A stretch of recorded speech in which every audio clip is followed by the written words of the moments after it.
हाय नमस्कार, कसे आहात? आज आपला शनिवार आहे, तिसरा श्रावण महिन्यातला तिसरा शनिवार. आमच्याकडे पहिल्या शनिवारी नरसोबाचा फोटो लावतात आणि त्याला 4 शनिवारी अशा माळी घालायच्या. हे बघा, अशा 4 शनिवारी माळी घातल्या का अमावस्या उतरण्याच्या आधी त्याला आपण पाण्यात लावायचं, त्याला घरात ठेवायचं नसतं. आता आपण देवाला बघितलं, देवाची पूजा बघितली. आता त्याला प्रसाद. आता शनिवारी उपास असतो आपला आणि शनिवारी नरसोबाला नैवेद्य काहीतरी गोड बनवायचं म्हणून आज मी तांदळाची खीर बनवणार आहे आणि माठाची भाजी त्याला लागते नैवेद्यासाठी. आणि आमच्याकडे पद्धत आहे माठाची भाजी आणि वालाचं बिरडं. तुम्हाला तर वालाच्या बिरडाची रेसिपी दाखवलेली आहे. माठाची पण तुम्हाला दाखवेन, पण ती साधी सोपी असते, त्यात काय दाखवण्यासारखं नाही आहे, तरी पण मी तुम्हाला दाखवेन. आणि आपली तांदळाची खीर हा आपला संध्याकाळी बाप्पाला देवाला नैवेद्य दाखवायचा आहे. हे बघा, आपण जे खिरीला तांदूळ घेतलेले ते स्वच्छ धुतलेले आहेत, मी व्यवस्थित धुवून घेतलेले आहेत. आणि त्याच्यात डब्बल पाणी घेऊन आता आपण कुकरला ह्या 4-5 शिट्ट्या काढायच्या आणि भात मऊ करून घ्यायचं. आता मी खिरीसाठी इकडे दूध गरम करत ठेवलेलं आहे. हे बघा, आणि आपण तांदूळ लावले होते कुकरला, ते अशा ह्याच्याने आपण बारीक करून घ्यायचे आणि गूळ काढलेले आहे. आता हे आपण फिरवून चांगलं व्यवस्थित मऊ झालं का आपण त्या दुधात टाकून घेऊया. हे बघा, आपण हे करून त्याला व्यवस्थित घोळून घेतलेलं आहे रवीने छानपैकी. ते आपण हे करून घेतले. आता हे आपण दुधात टाकायचं. केवढेशे तांदूळ होते, पाणी आपण जास्त टाकलं त्यामुळे ते चांगलं व्यवस्थित शिजून निघाले. तर याला आपण असंच घोळत राहायचं, खाली लागता कामा नये. अजून जे काही थोडंफार अजून नरम होईल याच्यामध्ये, थोडंफार काय झालं नसेल ना आपल्या कुकरमध्ये, अजून छान ती शिजून निघाली. व्यवस्थित शिजल्यानंतर आपण गॅस बंद करायचा. हे बघा, आता आपलं खिरीचं दूध पूर्णपणे आटून गेलेलं आहे. हे बघा, व्यवस्थित आपलं आटून झालेलं आहे. आपण गूळ काढलेलं आहे, पण गरम दुधात आपण जर गूळ टाकलं तर दूध आपलं खिरीचं दूध फुटायची भीती असते. म्हणून जोपर्यंत आपले थंड दूध होत नाही तोपर्यंत आपण गूळ टाकायचं नाही. त्यामुळे आपण आता गॅस बंद करून हे साईडला करून घेऊया आणि थंड झाल्यानंतर आपण गूळ टाकूया. दूध व्यवस्थित आटून झालेलं आहे. थोडंसं थंड व्हायला आपण ठेवलेलं आहे. ते थोडंसं थंड होईपर्यंत ते गूळ पण साईडला ठेवलेलं आहे. आता बघा, हे आपलं थंड झालेलं आहे. आता याच्यामध्ये आपण खिरीची तयारी आपली चालू. याच्यामध्ये गूळ टाकले मी.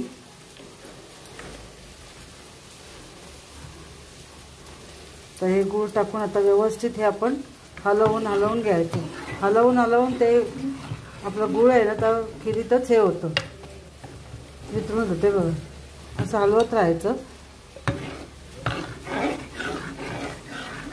ते हलवून झालं का आता आपण नंतर थोड्या वेळाने त्याच्यामध्ये, आता गावच्या इथे आमच्याकडे कसं हळदीचं पान टाकतात. आता इथे काय मला हळदीचं पान नाही भेटलं म्हणून मी आपलं विलायची पावडर आणि केसर थोडंसं टाकणार आहे त्याच्यामध्ये. आता आपण हलवून घेऊया त्याला.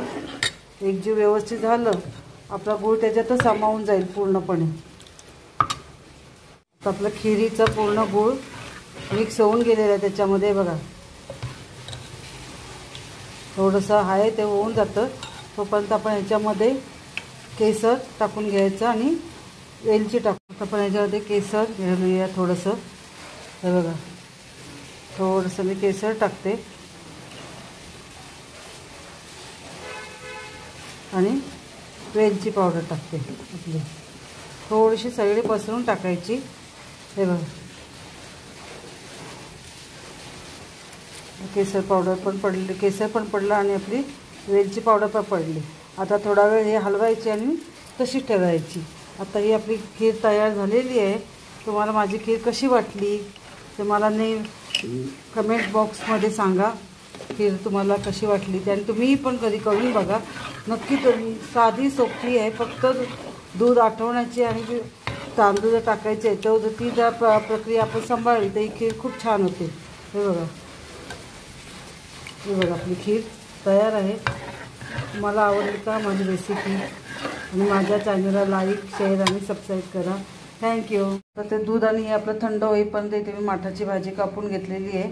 त्यात लसूण घेतलेली आहे, कांदा एक कापून घेतलेला आहे, मिरची आणि मिरच्या थोड्याशा होत्या माझ्याकडे, त्याची जराशी बेसन लावून थोडंसं भजीसारखं आपण करून घ्यायचं आहे.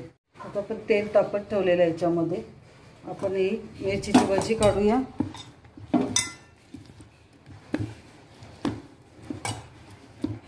मुलांनाही आवडतं ना असं काही वेगळं असलं तर.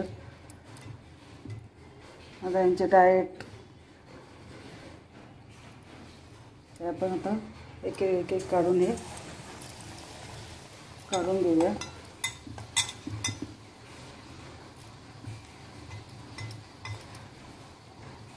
तेल मी थोडंसंच टाकलंय बघा. आता हे आपण काढून घेऊया, सगळ्या फ्राय करून घेऊया मिरच्या. आता आपल्या इकडे मिरच्या फ्राय झाल्या, सगळ्या पापड झाले. आता माठाची भाजी घ्यायची. माठाच्या भाजीसाठी आता आपण कढई ठेवले होतं तेल, त्याच्यातच मी आता भाजी करणार आहे. आपण मी लसूण टाकली, थोडंसं हिंग टाकायचं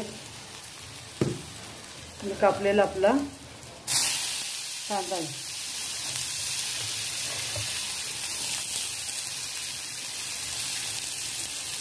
त्याला व्यवस्थित परतून घ्यायची. त्याला व्यवस्थित परतून घेऊया. आता भाजीला कांदा टाकला होता तो पण व्यवस्थित तांबूस कलरचं झालेला आहे. आता आपण ही भाजी माठाची भाजी आहे ती त्याच्यात टाकायची. आता मी ते कापते, तरी माझे सासरे होते ते मला कापूनच द्यायची नाही भाजी. अख्खी भाजी साफ केली तर ती धुवून स्वच्छ घ्यायची. एका टोपात तेल टाकायचं, लसूण टाकायची, त्यातच हिंग टाकायचं आणि ती भाजी टाकायची. असं करून गॅसवर तसंच ठेवायचं. असं तेल गरम करा, नंतर लसूण टाकायचं, हे त्यांना नाही आवडायचं आणि ती भाजी खरोखर छान लागायची. सासऱ्याला छान जेवण बनवायचे.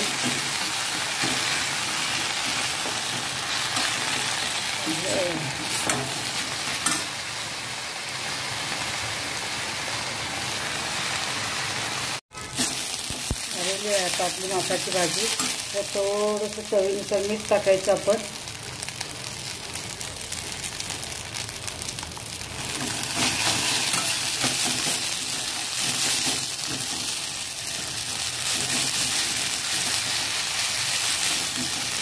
ठेवायची 2 मिनिटासाठी आणि गॅस बंद करायची. आपली माठाची भाजी तयार आहे खाण्यासाठी. कशी वाटते तुम्हाला माठाची भाजी? साधी, सरळ आणि सोपी केलेली आहे मी, आणि तुम्हाला ही नक्कीच आवडेल करायला. करून बघा तुम्ही आणि माझ्या चॅनलला खरोखर लाईक शेअर आणि सबस्क्राईब करा. माझ्या रेसिपी तुम्ही खूप आवडीने बघता, त्यासाठी मी खूप खूप तुमचे धन्यवाद तुम्हाला मी करते. मी देवाला नैवेद्य दाखवत आहे. हे बघा, नैवेद्याचं ताट भरलेलं आहे. शनिवार आहेत, नरसोबाला 7 भाकऱ्या लागतात आमच्याकडे. बघा, या 7 भाकऱ्या आहेत, खीर, वालाचं बिरडं. हे बघा, आता नैवेद्य दाखवेल माझा मुलगा.